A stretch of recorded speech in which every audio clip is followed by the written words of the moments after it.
Surprise, motherfucker. What's up? This is your friendly neighborhood, Venger Satanis. Um, Still on vacation. Today is our last full day, so I will be coming home tomorrow. Tentacles crossed. Um, it goes well. And, we all make it back in one piece. Back to Wisconsin. So, a lot of things going on in the world. Not really going to talk about that stuff. But the last video was about me coming up with something that was either inspired by or influenced by Daggerheart's fear and hope mechanics. And I did a deep dive over this last week. I looked at all things, basically, so many different narrative dice options.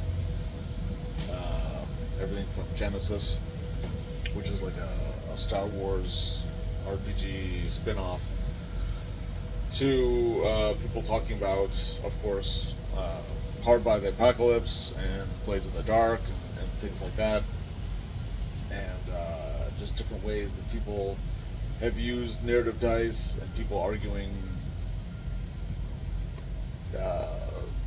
forever, seemingly, like on Reddit and places like that. And I did a lot of thinking. What would be feasible?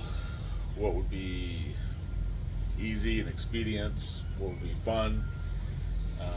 What would be helpful to the game master? Anyway, this is what I've come up with. So when you're rolling a d20, could be for combat, could be for a skill check or a saving throw. A lot of activity back there, I guess. So you roll your d20, and then in addition, you roll a d6. Now the d20 will mainly consist of, pass, fail, critical success versus critical failure. If you roll like a 20 or a 1, respectively. And then the d6, if you roll a 6, the top number, then that's an opportunity. And if you roll a 1 on the d6, that's a complication. You can also see this as so if you roll like a success on the d20 but a 1 on the d6, then that's like a success, but there's some sort of complication that comes with it or develops in the way as the attempt is being successful. And if you roll failure on the d20 and a 6 on the d6, then you ultimately failed in what you were trying to accomplish. However, there's some extra benefits or opportunity that happens. Some good can come from it, like a silver lining. I think that basically, and that the d6, with being the 6 and the 1, for one thing, it's just one other dice to look at. So something that I've been reading about with Genesys is that their heart was in the right place, but the way they implemented it was just so complicated and convoluted that it became more of a detriment to a lot of gamers than a benefit. So the d6 is just one die in addition to the d20 that you have to worry about or interpret, and it doesn't always happen. Basically you're looking at a 2 in 6 chance that there's going to be something else besides just looking at the d20 roll. and that comes out to about a third. So 33% chance per D20 roll that there's some other thing happening. And of course that's divided into, opportunity and conflict. So a roughly 17% chance of each per roll. So I think that's enough to creatively prompt the game master to come up with things that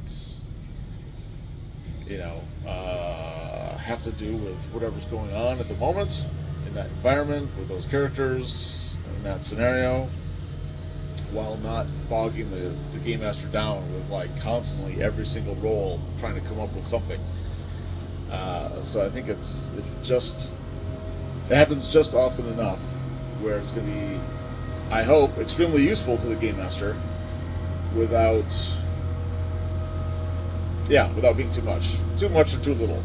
That's what you want to avoid. And I think the 33% chance that there's something else to consider is a really good rule of thumb. So I'm excited to try this out the next time we game. So I'm going to unleash this in my home game. It's going to be for the game master and players. So when I roll, say, combat, if there's like bandits in a cave or something like that, and players are fighting them. Every time I roll a d20, I'm going to roll the d6 too, and just see what happens.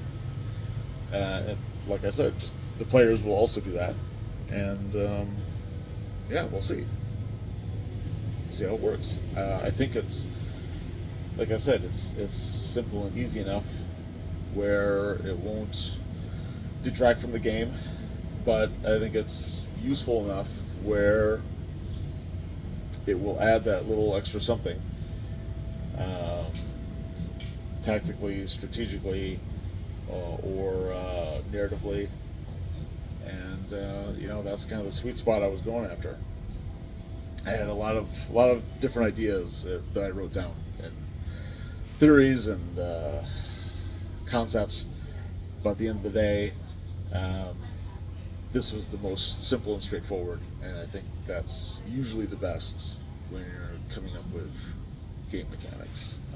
I could have made it a lot more convoluted, believe me, a lot more involved and in depth, and many more things to consider, but I didn't want it getting in the way of the game, and I didn't want it to become a spectacle in and of itself, which I feel like a lot of game mechanics do, especially reading about, I've never played it, but reading about that Genesys game, a lot of cool, interesting arguments on the internet about if that's useful, if that's fun, how much is on the game master's shoulders, how much is on the players, consistency of ruling this way or that, coming up with things, just GM fiat versus narrative options.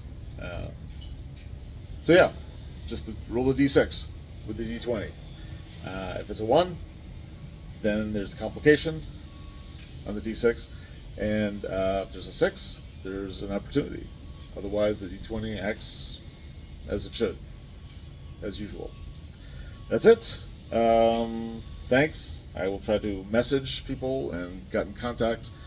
Make another video once I'm back in Wisconsin in a couple days, maybe 3 days, something like that. But for now, I would also love to hear your thoughts, and if you would like to try it out for me, that would be fantastic. Just another, not really a pair of eyes and ears, but just another feedback, just more feedback, so I can sort of see how this is going to go. I fully intend to use this at VengerCon as well, so using it with my group the next session or two will give me an idea on if this is a winner or if I have to go back to the drawing board, which is fine. If it's not, those things happen. That's all part of the process. So yeah, if you could use it in your next game, please do, and I would love to know the results. So just comment here or message me, like on Twitter, X,